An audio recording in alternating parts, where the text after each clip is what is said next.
Here's everything else I looked at over this summer that hasn't been featured in any other videos. Shopping at thrift stores, estate sales, and antique malls for home decor, furniture, stoneware, and ephemera, plus anything else that catches my eye. If you watched my year of vintage shopping recap for 2023, you might see a few of the same wishlist items and specific treasure hunting continued in this video, and maybe even a bit of success. But even if you didn't, I'd love for you to join me here as I go up, down, and all around for the thrill of the hunt. Summer is one of the best times to go to estate sales, so let's start there. This one had a lot of ephemera, which is one of my absolute favorite things to collect and to resell.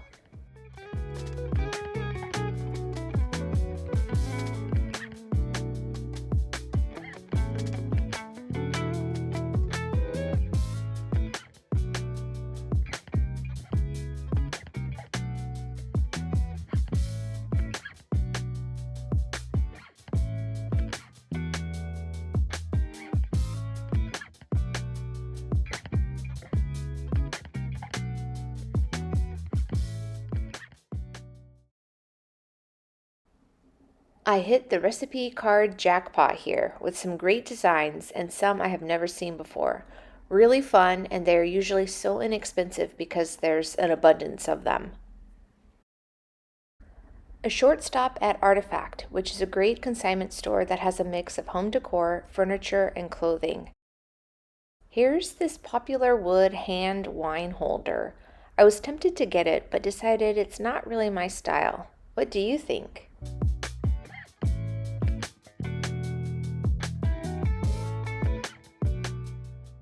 Now onto the summer show of Maisie May's Vintage Market.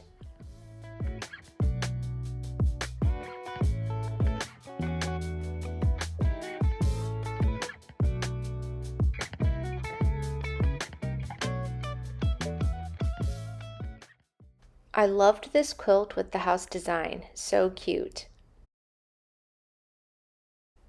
I saw some great pieces but only ended up purchasing one item. The very old and worn ledger that appears to have been owned by a farmer. So cool. I came across this painting at the last Maisie May show, but forgot to look at the price. I was still thinking about it and hoped it was still available. But for some reason, I passed on it again. I think the price was $32 or $38, which is not a bad deal.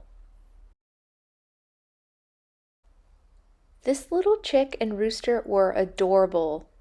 The chick didn't have a price on it, but the rooster was $13.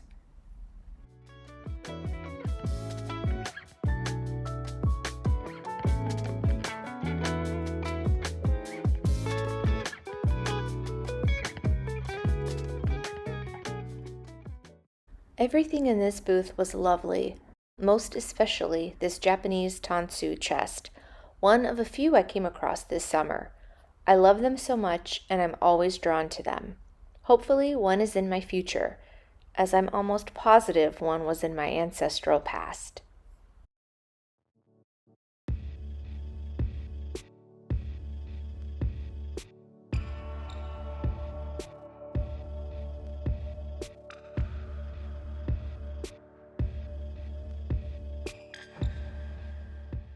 This was another great booth with a variety of beautiful items.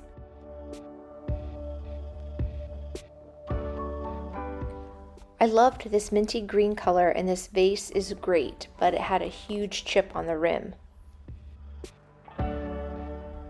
Maisie May's is a fun market to check out, and even if there aren't a ton of vendors, there's always a couple of booths that make it worth going.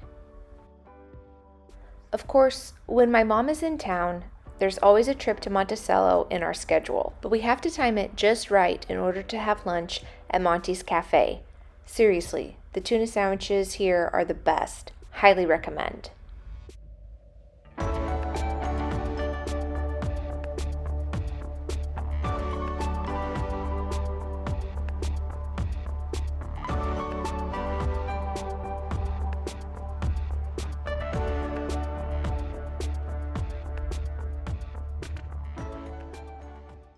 Look at this wardrobe. And a steal of a deal at $1.95. I can't remember why I passed on this.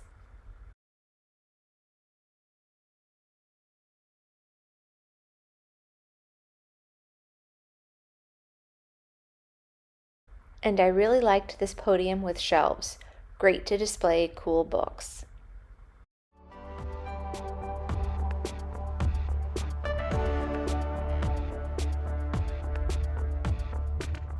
This was beautiful, but out of my price range, and also lacking the closed storage space I need.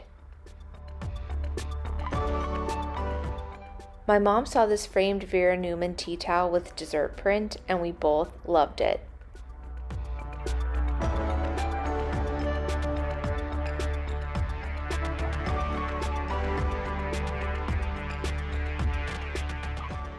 Okay, I'm starting to think that the mini roosters and chickens are following me around.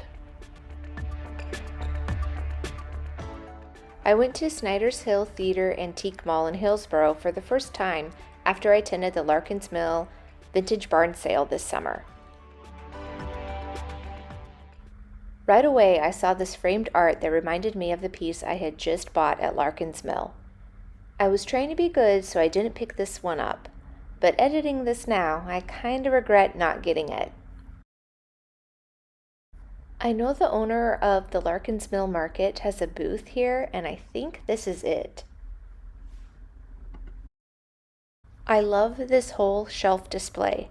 The clocks, the art, the brass, everything.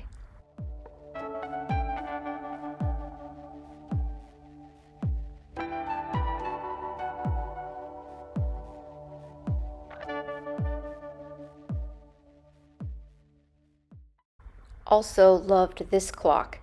If you've noticed a new item on my wish list and you guessed table clocks, you would be right.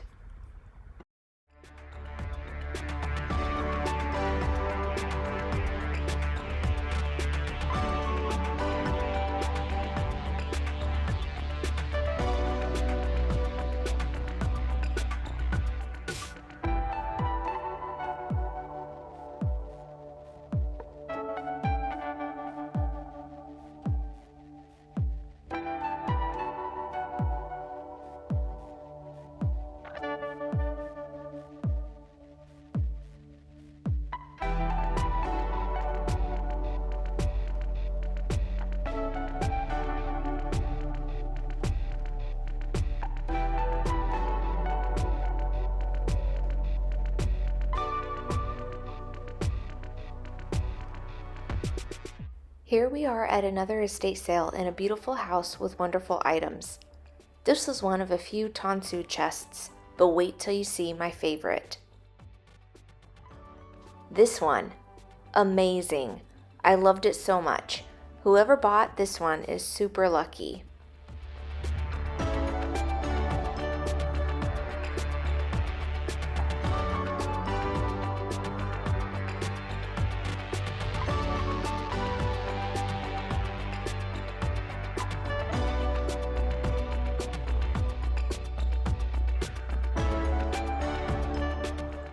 And this one was the smallest, so I was hoping it was more in my price range, but the price tag was gone, so I'm assuming it was in process of being put on hold or sold.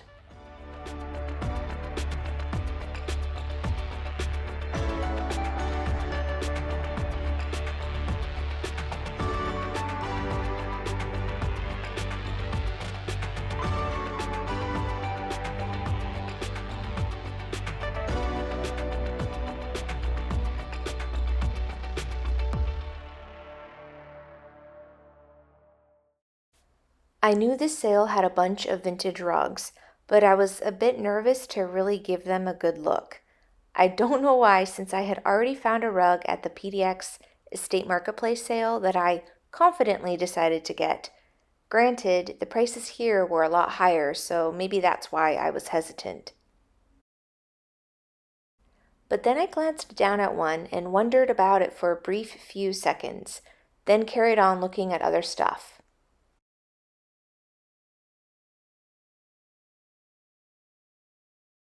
More pretty rugs I was too shy to look at. Last stop was the basement, but there wasn't much there. But stay tuned. This wasn't the last I saw of those rugs. At another estate sale that was pretty picked over, I mostly liked the kitchen tiles. But then I spotted this cat doorstop right when I was about to leave. I thought it was cute and weird and fun. It was only $2, so I thought, why not? Okay, so I went back to that estate sale with the rugs on the last day to see if the items were 50% off. But it turns out the bid items are not part of the clearance portion. You can go online and place bids, which I've never done before. But I really liked the rug and thought I should give it a go. I placed a bid for $265 and I won it. I was so excited and a little nervous. I've been wanting to find vintage rugs for my home, and this is now a substantial one I invested in.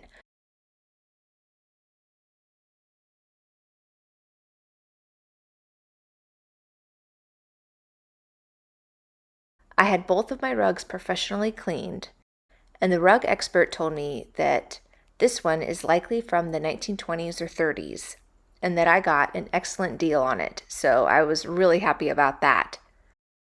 It's so beautiful and perhaps is a bit of a busier pattern than I would normally select, but I just love it. Now my confidence in going after the bigger items like rugs and furniture got a big boost, so I went to an estate sale specifically to look at 2 pieces of furniture. I got there early, which I stopped doing for a while, but lately I don't mind it so much. The 2 cabinets I was interested in turned out to not be the right ones, but I'm glad I went to check them out. At this sale, I only found a cute pair of scissors and a mini red stapler. Another day, another estate sale. It was pretty packed at this one, but I only ended up with a handful of vintage greeting cards and 2 marble candle holders. I really liked this chair, but not for $48. If everything else fails, I can always count on finding a few vintage greeting cards or other pieces of ephemera. But I was obsessed with this jewelry box. I mean, look at how cute it is. The little drawers really got me. This is from the early 2000s by a company called Enchantments. There's a bunch on eBay and in different designs. Although I have a thing against music boxes, this one was broken and therefore would have been safe to buy. It was only $4, but I left it behind.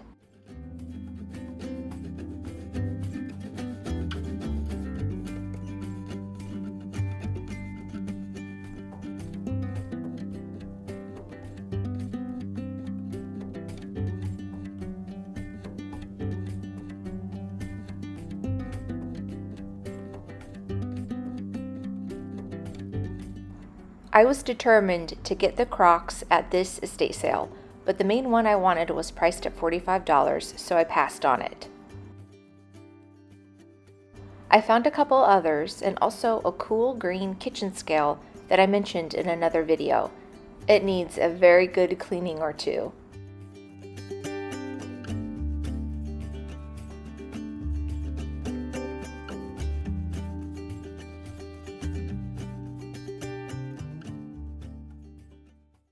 Another estate sale, another crock I had my eye on. There was a sign-up list for this sale, and I ended up maybe 30th in line, which is probably the closest in line I've been at a turnout like this. I got a bit distracted by this cute bench, but then I made it over to the table and zeroed in on the crock, only to be surprised by a few more on the ground. I really regret not getting this one because of that little hairline crack. I mean, quite a few of the ones I've bought have more noticeable chips and cracks than that, and this one was such a different shape.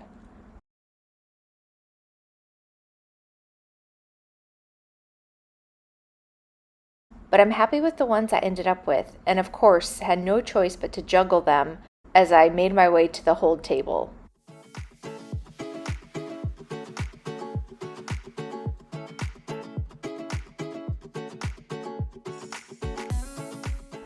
I contemplated this wicker elephant table. It was only $8, I think, but I'm not really wanting to resell wicker furniture. I left it behind, and about a minute later, someone had already grabbed it. The last minute before I got in line to pay, I saw this copper and brass pot. It looked nice enough, it was stamped Made in Holland, and I liked the blue and white handles. It was only $8. With my bag full and my arms now full, it was time to go. At the thrift store, I saw this old Troutman's Emporium tag and felt nostalgic. I left the vase behind though. However, I did pretty well on this thrift trip, even scoring a vintage jug for $8. I was so excited about that. September arrived and I went to the PDX Estate Marketplace monthly sale for the second time. I found some fun stuff, but not to the level of excitement as the first sale. I had my eye on a few pieces of furniture and a cat. As I made a beeline to find the cat statue, I spotted one of the dressers and quickly assessed that it was a no-go.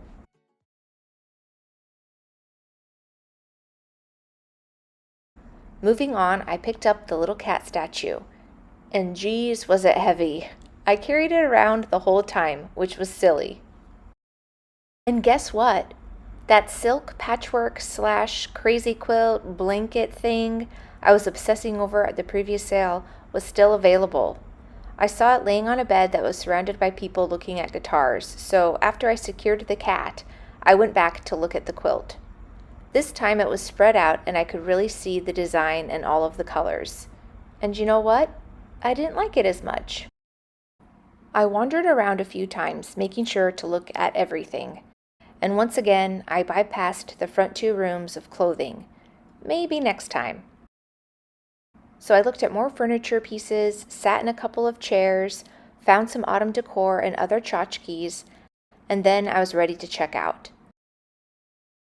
It was another fun morning shopping at PDX Estate Marketplace. I'm a huge fan and highly recommend. And then I found the perfect old silverware storage organizer at the thrift store. A while back I had wanted to find one to use at vintage markets for risers and displays, but I thought the prices were too high. Well, I held out, and look at this. It's a lot larger than the first ones I looked at, plus it has a drawer, and it was only $5. Next, I went to one of the last estate sales of summer. It was a quick stop, as there wasn't much left, but I picked up this brass and copper box.